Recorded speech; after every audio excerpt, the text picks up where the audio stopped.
Hello and welcome to the 21st of December and this next window in the TooFatLardies Advent Calendar for 2021.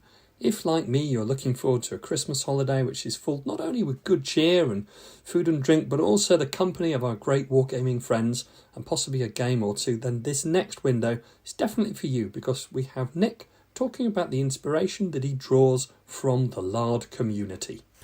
Wherever you are in the world, the last 2 years have been particularly demanding, and communities, of course, have suffered great hardship, both in terms of the restrictions that have been forced upon people, and then the challenges, of course, that this places on economies, families, and on the social networks that surround us. Our hobby of wargaming is an interesting beast in that respect. On the one hand, it's stoically independent, aren't we, as gamers? Wargamers across the world sit quietly alone for many hours, researching and painting their armies. But on the one hand, we are that, and on the other, we are a wickedly social hobby, where people gain great delight coming together in small groups to share their interest and play games with friends. Birds of a feather flock together, as the saying goes. And next year will be the 20th anniversary, as we've discussed in the past, of TooFatLardies. Now, exactly where the term Lardy comes from isn't clear to me, but there came a point where people started to refer to a Lardy way. And then I noticed that people started to identify as being a Lardy. And somehow, somewhere, this group of gamers that were playing our rules were creating an identity, building connections around the hobby and around those shared values of lard, whatever that means. People were saying, I'm a Lardy, but I don't really think any of us knew as such what that really meant. I'm not sure that I do even now, but it was a bond of kinship that drew people together and somehow symbolised that point of connection from where friendships can grow. The first few Lardy Games days were homegrown affairs run by Richard and me in response to growing interest from people who wanted to play our rules.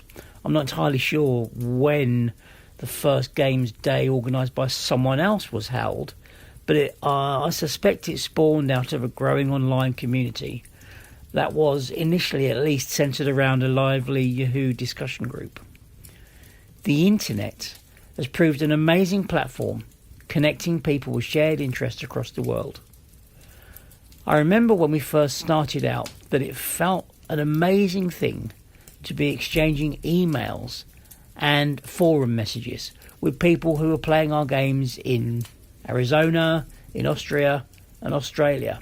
But those bones of interest drew people together, and the first members of those online groups created what has since become the Lard community.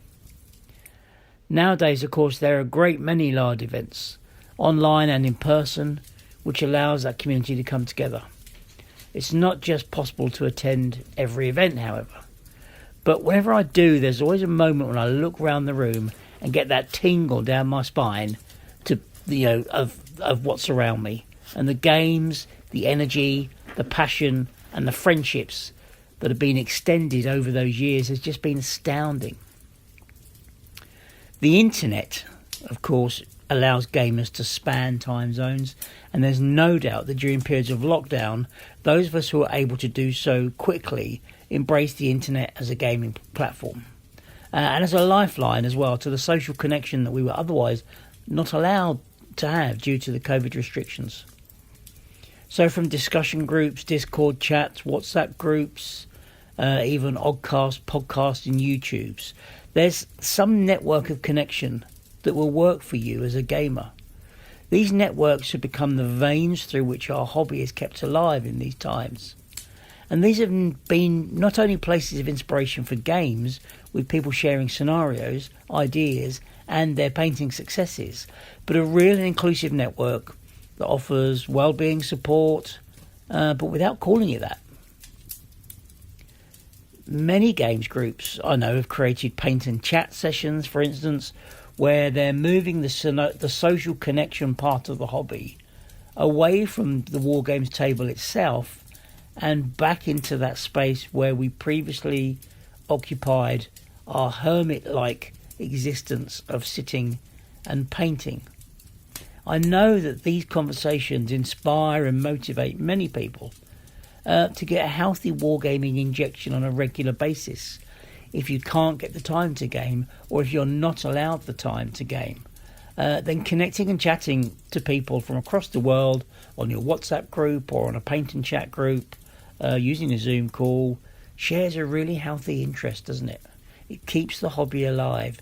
It keeps us inspired in the moments where there's many reasons why that inspiration could be lessened. So the Lard community now extends, I think, to thousands of gamers across the world, and means that, as they say, the sun never truly sets on the world of Lard.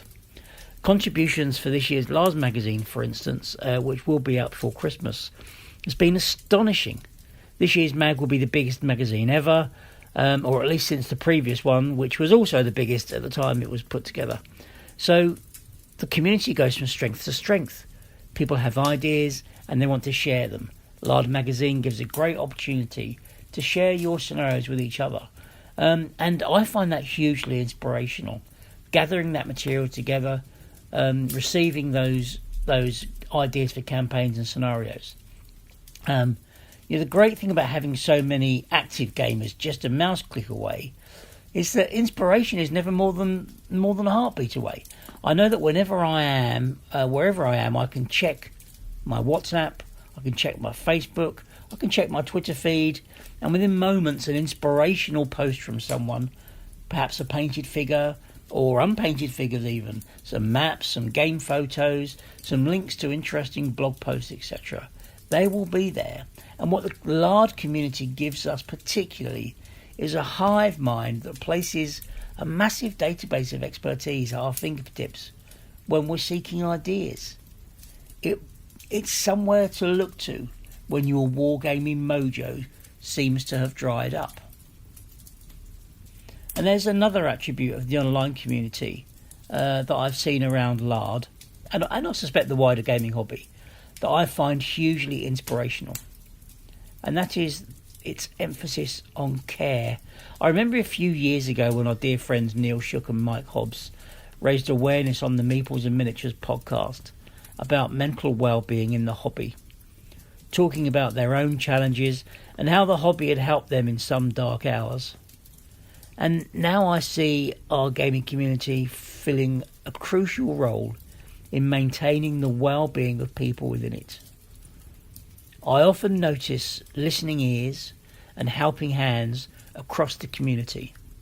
And I think at times like this, after periods that we've had of intense lockdown and sort of social lack of interaction, this is hugely important. The community gives us something very, very precious. And I think what the Lard community gives us that inspires me above all else is that people come to our community as gamers and they stay as lifelong friends.